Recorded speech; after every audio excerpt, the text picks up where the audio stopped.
이런 얘기 너무 끔찍한데 이런 걸 가르쳐야 되냐, 이런 걸 아이들이 읽으면 그 아빠 엄마에 대한 반감을 갖고 반항하는 아이가 되지 않겠느냐, 이렇게 걱정을 하시는데, 중요한 거는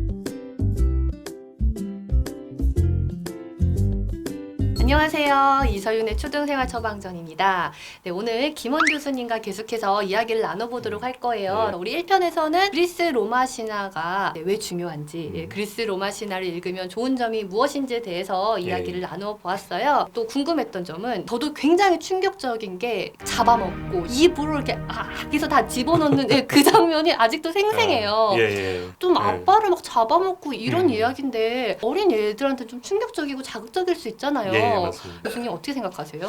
이게 교육이 나쁠 수도 있죠. 유명한 철학자들 중에 일부는 야, 이거 그리스 로마 신화 애들한테 가르쳐주면 안 된다, 뭐 이렇게 주장하는 사람도 있어요. 있군요. 플라톤이라는 플라톤이 그리스 네. 로마 신화 읽으면 안 된다고 네. 했어요? 국가에서는 이제 정의로운 국가, 어. 이상적인 국가를 네. 한번 그려보는 네. 그런 작품이거든요. 네. 그 작품에서 이제 어떻게 교육이 이루어져야 훌륭한 사람들을 키우고 네. 그 사람들이 자라나서 훌륭한 나라를 만들 수 있습니까? 네. 하고 물으니까 네. 플라톤이 각자가 자기 일을 잘할 수 있는 사람을 만들면 정의로운 나라가 된다. 네. 이런 취지로 쭉 얘기를 한 다음에 네. 그런 사람을 키우기 위한 교육은 어떠해야 하냐면 네. 일단 좋은 이야기를 많이 들려줘야 한다. 어. 그래서 좋은 이야기를 들려주고 훌륭한 영웅들과 완벽하고 너그럽고 자애로운 신들의 모습을 보여줘야 네. 아이들이 저런 사람이 돼야 되겠다, 신의 가르침을 따라서 네. 내가 살아야겠다, 이렇게 생각할 수 있다는 거예요. 네. 그리스 로마 신화 이거 아이들한테 가르쳐주면 안 된다, 뭐 이렇게 주장을 했어요. 그 옛날에 플라톤이 그렇게 말을 했군요. 몰랐네요. 그 왜 그러냐 그랬더니 네. 아이들이 네. 엄마나 아빠한테 반항하는 얘기가 너무 많다는 거예요. 음. 훌륭한 사람이 되려면 선생님 말씀 잘 듣고 네. 엄마 아빠 말씀 잘 듣고 어른 네. 말씀 잘 들어야 된다, 네. 이런 얘기를 많이 하잖아요. 반대 이러신 경우도 있나요? 선생님 말씀 듣지 말아야 돼. 꼭 예스맨이 될 필요 없다 이런 말을 하기는 하죠. 예. 그리고 네. 이제 그리스 로마적인 그런 교육관을 갖고 계신 겁니다. 네. 신화가 반항하는 이야기, 네. 그리고 반대로 또 기성 세대의 신들은 그 새로운 세대를 이렇게 억누르는 이야기로 가득 차 있어요. 네. 플라톤이 보기에 이런 식으로 아이들이 교육을 받으면 질서가 어지러워질 거다, 그리고 나라가 바로 기강이 안 설 거다, 이런 식으로 얘기를 하면서 정리를 하는데, 그리스 로마 신화의 최초의 신은 네. 카오스 신이라고 네. 하는 걸로 시작하거든요. 네. 혼란이라고 보통 얘기하는데 카오스는 사실 공허라는 뜻입니다. 텅 비어있는 공간을 네. 말하는데, 근데 거기를 꽉 채우면서 덤벼드는 신이 나타난 거예요. 네. 그게 누구냐면 땅의 신 가이아. 일종의 이것도 반항이라고 볼 수 네. 있죠. 그리고 이제 가이아가 우라노스라는 하늘의 신을 낳아요. 네. 그러니까 땅이 하늘을 낳는데 하늘이 태어나면서 엄마를 이렇게 눌러요. 우리는 지금 땅이 아래에 있고 하늘이 위에 있는 걸로 이렇게 그러네요. 상상하잖아요. 네. 그걸 보고 그리스 사람들은 어떻게 생각했냐면 땅이 하늘을 낳았더니 하늘이 엄마를 짓누르고 위에 올라탔다고 생각한 거예요. 이 새로 태어난 아이가 엄마를 확 밟고 선 거예요. 그러네요. 네, 화가 훌륭한 나네요. 아들이죠. 신이라고는 이제 땅의 신하고 하늘의 신밖에 없으니까 둘이 또 이제 부부가 돼요. 네, 정말 막장이네요.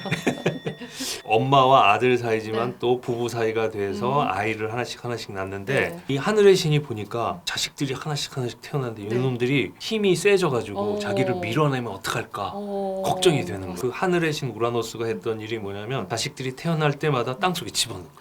땅이라는 건 사실 엄마 뱃속에 집어넣은 거나 마찬가지예요. 그러니까 엄마는 아이를 낳을 때마다 또 뱃속에 집어넣으니까 화가 난 거예요.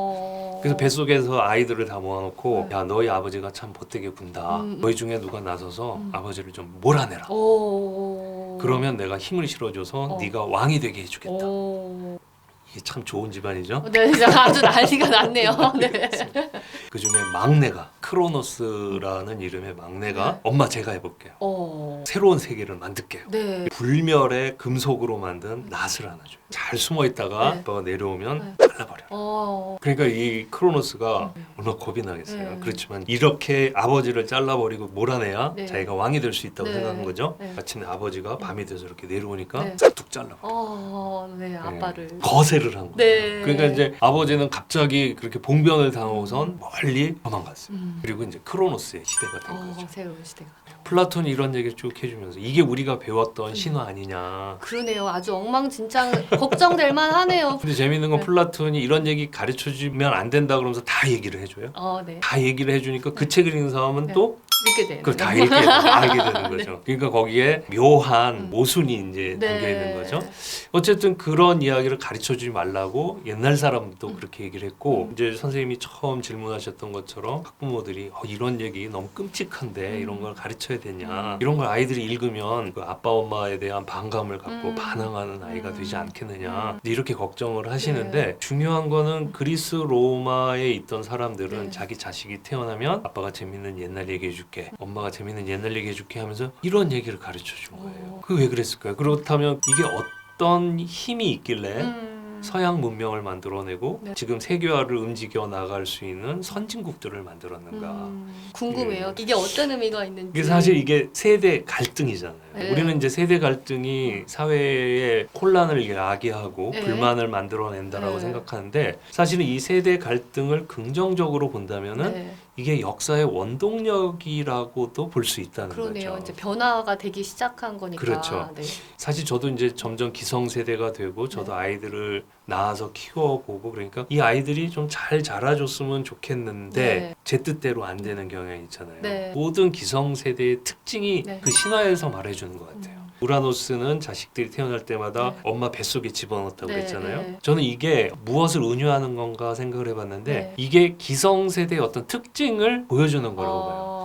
자기 틀 안에 새로운 세대를 가두는 그런 특징이 있다는 거예요. 우리 아이가 컸으면 좋겠다는 마음도 있으면서 사실 양가적으로 그래도 아직은 엄마 품에 있는 그렇죠. 애였으면 좋겠다라는 마음이 계속 서로 갈등을 일으키는 것 같아요. 좋게 말하면 지금 말씀대로 이 보호 아래서 잘 무럭무럭 커졌으면 좋겠고 그런 마음이 있잖아요. 네. 우리는 좋은 마음으로 그렇게 하는데 아이들 입장에서는 갑갑해. 네. 나를 틀에 가두고 있어 이런 생각을 하잖아요. 그게 신화적으로 표현된 게 이런 거라고 봐요. 하늘의 신 우라노스가 했던 일이 자기 틀 속에 새로운 세대를 가둔다는 의미가 있는 거죠. 그 의미가 이렇게 세대 갈등을 의미하고 그런 의미인지 전혀 몰랐는데 듣고 보니까 와 진짜 그렇구나 그렇죠. 예. 이런 생각이 드네요. 그러면서 이제 네. 자연스럽게 얘기해 주는 거죠. 네. 엄마 아빠한테 불만 있지? 네. 신들도 이랬어. 어... 원래 이런 거야. 어... 사람 사는 게 이런 거야. 어... 새로운 세대에 대한 기성세대의 특징이 이런 거야. 하는 걸 일차적으로 가르쳐 주는 거죠. 거기서 그치지 않고 네. 크로노스가 우라노스를 이렇게 잘랐다고 그랬잖아요. 네. 그 전에 우라노스는 엄마 위에 이렇게 네. 서고 새로운 세대는 네. 자기를 가두고 있는 틀을 꽉 차고 나와서 자기만의 시대를 만들어 나가지 않으면 계속 그 속에 갇혀 있을 수밖에 없다는 걸 얘기하는 거예요. 새로운 변화를 꿈꾸려면은 그렇죠. 용기가 또 필요하다는 네. 거고. 그리스 로마인들은 너도 해봐. 신들도 그랬어. 박차고 나온 신이 그 새로운 세계를 만들고 새로운 세계의 주인공이 됐고 거기에 갇혀 있는 놈들은 계속 거기에 갇혀 있었던 거야. 그러니까 너도 힘내. 네. 너도 힘내서 네. 아빠 한번 이겨봐. 엄마 한번 이겨봐. 이렇게 용기를 불어 넣어준 거죠. 삶의 비법을 배울 수 있는 그리스 로마 신화인 것 같아요. 교수님께서 이렇게 해주신 이야기를 듣다 보니까 왜 서울대 학생들의 인기 강의가 됐는지 네, 그리고 왜 그리스 로마 신화가 대출 순위가 바뀌어가지고 이렇게 1순위가 됐는지 알 것 같아요. 우리 구독자분들도 오늘의 이야기가 도움이 되셨기를 바라고 이 그리스 로마 신화 아이와 함께 읽어보셨으면 좋겠습니다. 읽으세요.